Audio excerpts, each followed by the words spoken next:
রাজধানীর আদাবরে কিশোর গ্যাংয়ের হামলায় এক পুলিশ সদস্য গুরুতর আহত হয়েছেন।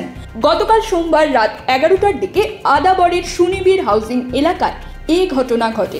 পরে রাতভর অভিযান চালিয়ে 102 জনকে গ্রেপ্তার করে পুলিশ। আদাবর থানার ভারপ্রাপ্ত কর্মকর্তা এস.এম. জাকারিয়া এই তথ্য জানান। তিনি বলেন, যাদের ধরা হয়েছে তারা সবাই বিভিন্ন কিশোর গ্যাংয়ের সদস্য। মাছে ভাতে বাঙালি, আর সেই মাছ পেতে আসুন লন্ডন ফিশ নেটে।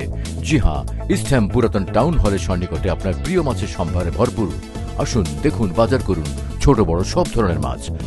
বাহ, একই ছাদের নিচে প্রয়োজনীয় সবকিছু পাওয়া যায়। পুলিশ ও স্থানীয় সূত্রে জানা যায়, গতকাল রাত 11টার দিকে সুনিবির হাউজিং এলাকার একটি গ্যারেজে অভিযান চালাতে যান আদাবর থানা পুলিশের কয়েকজন সদস্য।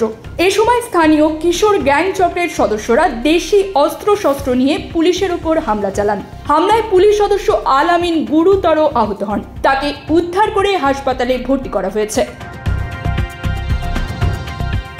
পুলিশ বলছে, পুলিশের ওপর হামলার নেতৃত্ব দেন আদাবরের কিশোর গ্যাংয়ের মূল হোতা জনি ও রনি। তাদের সঙ্গে ছিলেন নাজির, ওসমান, দাঁত ভাঙা সুজন, কবজি কাটার হৃদয়, মাদক ব্যবসায়ী রাজু সহ বেশ কয়েকজন। তারা ধারালো অস্ত্র দিয়ে পুলিশকে কুপিয়ে মারাত্মক জখম করে। News desk, UK BD Times.